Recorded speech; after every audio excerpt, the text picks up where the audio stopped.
Hello बच्चों, कैसे हैं आप लोग। बच्चों, पिछले वीडियो में देखा हमने कि कैसे हम फेजर डायग्राम ट्रांसफार्मर के लिए स्केच करते हैं अगर लोड क्या हो, रजिस्टिव हो।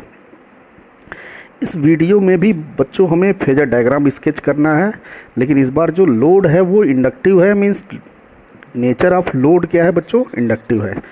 या लोड का जो पावर फैक्टर है उसका नेचर क्या है, लैगिंग नेचर है। ठीक है, तो बच्चों स्टार्ट करते हैं बनाना।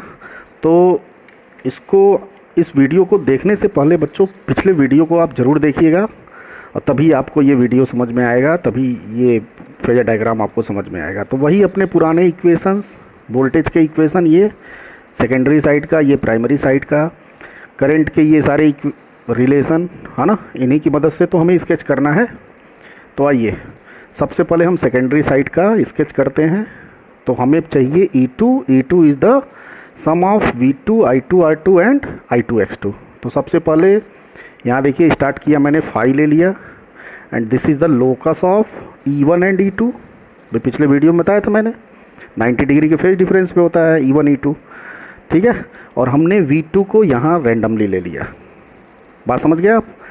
अब बच्चों देखो, यहाँ मैं V2 को रैंडमली ले लिया, इसका मैंने बताया था आपको रीज़न, मैं बाद में बताऊंगा। और यहाँ मैं आपको क्लैरिफाई कर दे रहा हूँ कि क्यों मैंने V2 यहाँ पे लिया हुआ है। ठीक है, फिलहाल अभी आगे करते हैं। अगर बच्चों यहाँ V2 है तो सोचिए I2 R2 को आपको इसके हेड पे बनाना है। तो उसके लिए सबसे पहले तो आपको I2 R2 का फेज पता होना चाहिए, और I2 R2 का फेज बच्चों तभी पता होगा जब आपको I2 का फेज पता होगा। ठीक है, पिछले वीडियो में हमने डिस्कस किया था ना कि I2 R2 को बनाने के लिए सबसे पहले हमने I2 के डायरेक्शन को, I2 के फेज को ढूंढा था। तो आइए ढूंढते हैं I2 का फेज। नेचर ऑफ लोड बच्चों क्या है, इंडक्टिव है। तो जाहिर सी बात है कि जो लोड में करंट I2 फ्लो कर रहा है वो लोड के वोल्टेज से लैग करेगा, और लोड का वोल्टेज बच्चों क्या है, V2 है। ठीक है, और करंट क्या है, I2। तो I2 करंट वोल्टेज को क्या करेगा, लैग करेगा। इसका मतलब आपको I2 को V2 से लैग कराना है। तो लैग का मतलब इस डायरेक्शन में, ये देखिए ये बच्चों हो गया, ये हो गया I2। ठीक है ना, देखिए I2 जो है वो क्या कर रहा है, लैग कर रहा है V2 को। बात समझ में आई। अब हमें I2 का फेज पता चल गया, I2 का डायरेक्शन पता चल गया। अब इसी के पैरेलल हमें I2 R2 ड्रॉ करना है on the head of V2। बात समझ गए बच्चों। अब यहाँ ज़रा देखिए, तो मैं रेजिस्टिव लोड का जो मैंने फेजर डायग्राम स्केच किया था वो मैं आपको एक बार दिखाना चाहूँगा। यहाँ देखिए, ये देखिए रेजिस्टिव लोड का है। मैंने फाई लिया था, E1 E2 का लोकस था, V2 यहाँ रैंडमली ले लिया था। बात समझ रहे हैं। तो बच्चों देखो, इसको एक और तरीके से भी बताया जाता है कि आप V2 को न लेके पहले I2 लीजिए, फिर उसके अकॉर्डिंग आप V2 लीजिए। बात समझ रहे हैं ना। यहाँ देखिए ज़रा मैं आपको क्लैरिफाई कर रहा हूँ। सेकेंडरी साइड में अगर देखें हम, अगर बच्चों लोड जो है वो रेजिस्टिव नेचर का है, यहाँ पे लोड देखिए मैंने रेजिस्टिव लोड कनेक्ट कर दिया है, ये है लोड। और यहाँ जो वोल्टेज है बच्चों वो है E2, और इसमें करंट है I2। ठीक है, और ये जो वोल्टेज लोड के क्रॉस आया वो V2 आया। तो अभी V2 को छोड़ दीजिए, अभी आप E2 और I2 में रिलेशन ढूंढिए, फेज, इन दोनों के फेज में रिलेशन ढूंढिए। अगर ये वोल्टेज है बच्चों और ये इसका करंट है, तो ये जो ओवरऑल सर्किट है ज़रा इसको ध्यान से देखिए, तो ये किस नेचर का है, इंडक्टिव नेचर का है। बात समझ रहे हैं ना भाई। अगर इस पूरे सर्किट को हम देखें ध्यान से तो देखिए ना, R, तो ये R हो गया, और ये L, मतलब ये इंडक्टिव नेचर है। और इस पूरे सर्किट पे वोल्टेज अप्लाई किया गया है E2, है ना, और यहाँ से करंट ड्रॉन हो रहा है I2। बात समझ रहे हैं ना। इसका मतलब ये जो I2 करंट होगा वो E2 को क्या करेगा, लैग करेगा। बात समझ रहे हैं ना। ये जो I2 करंट होगा वो E2 को क्या करेगा, लैग करेगा। तो अब जैसे ये है E1 E2 का लोकस, अब हमें I2 बनाना है, तो I2 को क्या कराना है, E2 से लैग कराना है, लैगिंग कराना है। तो हमने E2 के पीछे क्या बना दिया, I2 बना दिया बच्चों। ये देखिए हमने I2 बना दिया। बात समझ रहे हैं ना। तो तो अगर I2 आपको पता चल गया और लोड है रेजिस्टिव, तो बताइए V2 किधर होगा? किधर होगा भाई? V2 रेजिस्टिव लोड है ना, तो करंट और वोल्टेज रेजिस्टिव लोड के लिए क्या होता है? सेम फेज में होता है। दैट्स वाई I2 और V2 सेम फेज में होगा। इसका मतलब V2 जो है वो I2 के फेज में होगा। तो यहाँ देखिए, तो ये है I2 और इसी के फेज में बच्चों हमने बना दिया है V2। बात समझना? तो चाहे आप पहले V2 लीजिए, चाहे आप पहले I2 लीजिए, बात एक ही हुई। तो किसी बुक में पहले V2 लेके तब I2 बनाया है, किसी बुक में I2 लेके फिर बाद में V2 बनाया है। तो आप किसी तरह बनाओ, V2 इधर ही आने वाला है। इंडक्टिव लोड के लिए एक बार देख लिया जाए। यहाँ देखिए, तो ये अभी V2 को भूल जाइए, अभी V2 मत देखिए। ये है फाई, ये है E1 E2। ठीक, अब आपने लोड क्या कनेक्ट किया बच्चों? यहाँ पे जो लोड है वो क्या है? इंडक्टिव है। यहाँ मैं एक बार फिर से बना दे रहा हूँ। लोड जो है बच्चों इस बार क्या किया आपने? इंडक्टिव कनेक्ट किया। तो ये हो गया बच्चों E2, है ना। और लोड जो है इस बार क्या है? इंडक्टिव है। ये है लोड हमारा, करंट फ्लो कर रहा है I2 और ये वोल्टेज है V2। ठीक है, तो ज़रा देखिए, तो ये ओवरऑल सर्किट क्या है बताइए। अगर इस ओवरऑल सर्किट को देखा जाए तो क्या हुआ? फिर से इंडक्टिव और ज़्यादा इंडक्टिव।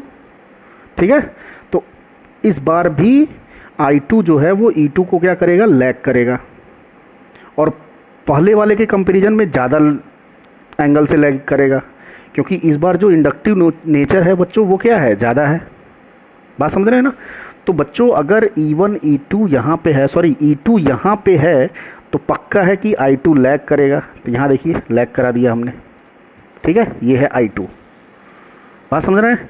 अब ज़रा देखिए, तो V2 आप कैसे बनाओगे? तो इसमें जो करंट फ्लो कर रहा है बच्चों वो है I2, और इस लोड के क्रॉस वोल्टेज क्या है बच्चों? V2 है। और आपको पता है इंडक्टिव नेचर के लिए वोल्टेज क्या करता है? लीड करता है करंट से।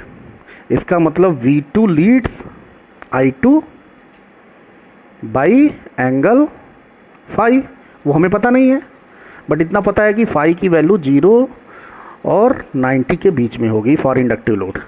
ठीक है, बात समझ रहे हैं ना? तो I2 हमें पता चल गया है यहाँ पे होगा, E2 को लैग करेगा। अब हमें V2 बनाना है, तो V2 को आप कैसे बनाओगे? I2 से लीड कराओगे। बात समझ में आई?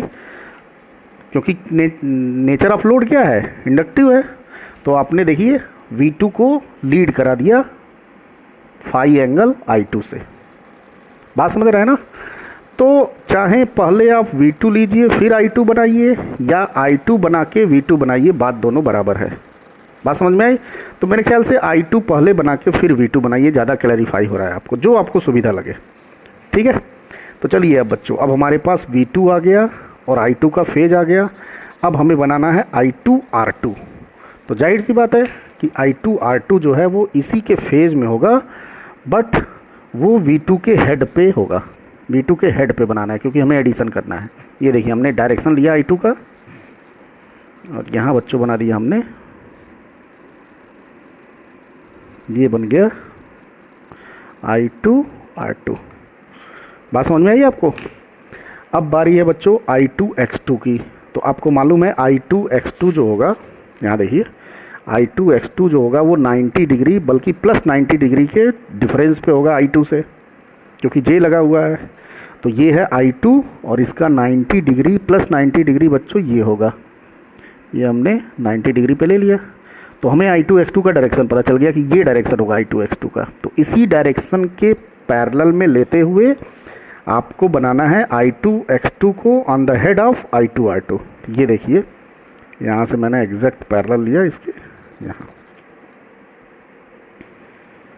ठीक है, और इसको मैंने यहाँ मिला दिया। ये है क्या बच्चों? I2 X2। अब आपको रिजल्टेंट बनाना है, तो पहले वाले का टेल और आखिरी वाले का हेड।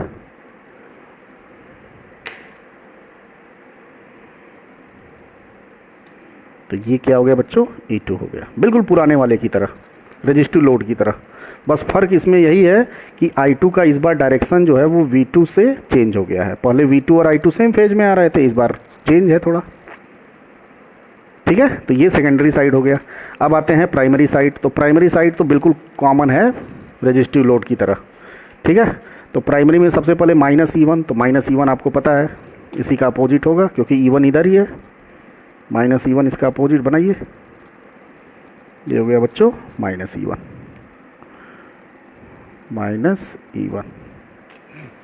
अब क्या करोगे आप, अब आपको -E1 में I1 R1 को ऐड करना है। तो सबसे पहले तो I1 ढूंढना पड़ेगा। चलिए ढूंढते हैं I1 को। I1 is the phasor sum of I0 और I1 डैश। तो I0 पहले बनाइए, ये हो गया बच्चों IM फाई के डायरेक्शन में होगा, और ये हो गया IW, और इसका जो फेजर सम देगा वो देगा I0। ठीक है, ये हो गया I0। अब I0 के साथ I1 डैश को ढूंढना है, तो और I1 डैश जो है वो I2 का अपोजिट है। ये देखिए I1 dash equal to -KI2। तो क्या होगा, ये है I2 और I2 का अपोजिट बनाइए। ये देखिए इधर हमने बना दिया, ये है बच्चों I1 डैश। ठीक है, अब इसका और इसका अलजेब्रिक सम कीजिए आप। I1 डैश और I0 का अलजेब्रिक सम कीजिए। ये देखिए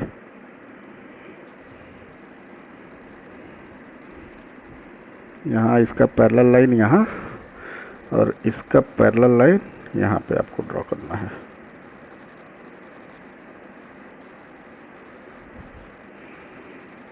ये देखिए, ठीक है भाई, नींद नहीं आ रही है ना आपको, ध्यान से देखिएगा वीडियो। अब इधर देखिए, इसके डायगोनल को मिलाइए, and this diagonal gives I1। ठीक है बच्चों, ये हो गया I1। अब बारी है आपको I1 R1 की। तो I1 R1 क्या होगा भाई, इसी का डायरेक्शन लेते हुए -E1 पे I1 R1 ड्रॉ कीजिए। ये देखिए,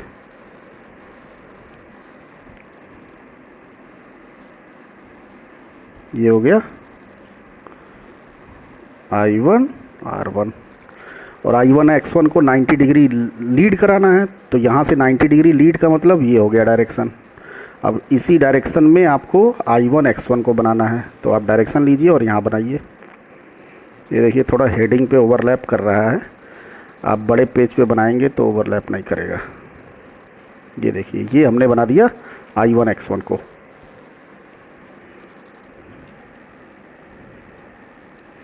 दिस इज I1 X1। ठीक है, अब रिजल्टेंट बनाइए। तो ये पहले वाले का टेल और आखिरी वाले का हेड। ये देखिए, ये हमने रिजल्टेंट बना दिया, and this resultant gives V1। बात समझ में आई? तो एग्जैक्ट पुराने वाले फेजर डायग्राम की तरह है, रेजिस्टिव लोड वाले डायग्राम की तरह है इंडक्टिव लोड का। ठीक है, एक बार मैं जल्दी जल्दी रिपीट कर दे रहा हूँ। This is phi, this is the locus of E1 and E2, है ना। फिर आपको क्या करना है, आपको I2 बनाना है, या V2 पहले बना लीजिए उसके बाद I2 बनाइए, या I2 बना के V2 बनाइए। तो चलिए मैं पहले I2 बना रहा हूँ। तो हमने देखा कि यार लोड जो है वो इंडक्टिव नेचर का है। तो जब हमने इंडक्टिव नेचर का लोड कनेक्ट किया और E2 और I2 के फेज को देखा, तो देखा कि यार ये ओवरऑल सर्किट इंडक्टिव है। ठीक है, इसका मतलब यहाँ से जो करंट निकल रहा है उसका फेज जो है, जो वोल्टेज अप्लाइड है उससे क्या होगा, लैग करेगा। तो हमने क्या किया है, I2 को E2 से लैग करा दिया है। यहाँ देखिए, ये अगर E2 है तो I2 को हमने लैग करा दिया है। अब I2 की मदद से हमें V2 बनाना है। फिर हमने देखा कि यार V2 वोल्टेज जो है वो लोड के क्रॉस वोल्टेज है, और लोड के क्रॉस जो करंट है वो I2 है। तो जाहिर सी बात है कि जो लोड का वोल्टेज V2 होगा वो I2 को क्या करेगा, लीड करेगा ड्यू टू इंडक्टिव नेचर। तो यहाँ देखिए मैंने V2 को लीड करा दिया है I2 से, ठीक है, फाई एंगल लीड करा दिया है। अब हमें V2 भी पता चल गया।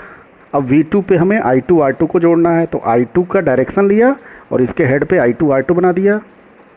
I2 X2 क्या होगा, 90 डिग्री लीड करेगा I2 को, तो 90 डिग्री ऐसे लिया और इसी के पैरेलल में I2 R2 के हेड पे I2 X2 को बना दिया। And this resultant gives the value of E2। बात समझ में आई बच्चों? तो ये तो सेकेंडरी साइड हो गया। प्राइमरी साइड के लिए क्या करेंगे, सबसे पहले तो -E1 बनाएंगे, तो इसका जस्ट अपोजिट -E1। फिर हमें I1 चाहिए, तो I1 is the phasor sum of I0 and I1 dash. तो I0 यहाँ बना लीजिए, कैसे, IM और IW का फेजर सम कीजिए तो I0 मिल जाएगा। और I1 डैश कैसे मिलेगा, तो आपको पता है I1 डैश जो है वो I2 का जस्ट अपोजिट है, तो मैंने इसका जस्ट अपोजिट यहाँ पे स्केच कर दिया। ये हो गया I1 डैश। अब I1 डैश और I0 का बच्चों फेजर सम किया हमने, ये देखिए पैरेललोग्राम मेथड से, तो ये I1 आ गया। बात समझ में आई? अब इस I1 का डायरेक्शन लेते हुए बच्चों हमने स्केच किया, ये देखिए I1 का डायरेक्शन लेते हुए हमने स्केच किया I1 R1 को on the head of -E1, ठीक है।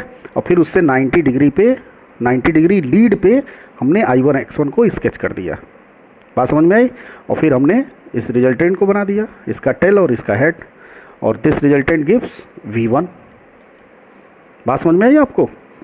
तो एग्जैक्ट वही प्रोसीजर जो हमने रेजिस्टिव लोड में किया था, आगे भी यही प्रोसीजर हम फॉलो करेंगे फॉर कैपेसिटिव लोड। तो बच्चों देखने में देखिए डायग्राम बहुत सुंदर लग रहा है, खतरनाक भी लग रहा है देखने में, अगर कोई फर्स्ट टाइम देखे तो डर जाएगा। बट अगर कॉन्सेप्ट क्लियर है, कॉन्सेप्चुअली आपने चीज़ों को समझा है, तो आपको बनाने में बहुत आसानी होगी, ठीक है। तो आई होप दैट बच्चों आपको ये समझ में आया होगा। इसके बाद हम स्केच करते हैं बच्चों कैपेसिटिव लोड को, ठीक है। तो ये तो चलिए ठीक है, इंडक्टिव लोड का हमने कर दिया। नेक्स्ट वीडियो में कैपेसिटिव लोड के लिए स्केच करूँगा। तो थैंक यू वेरी मच।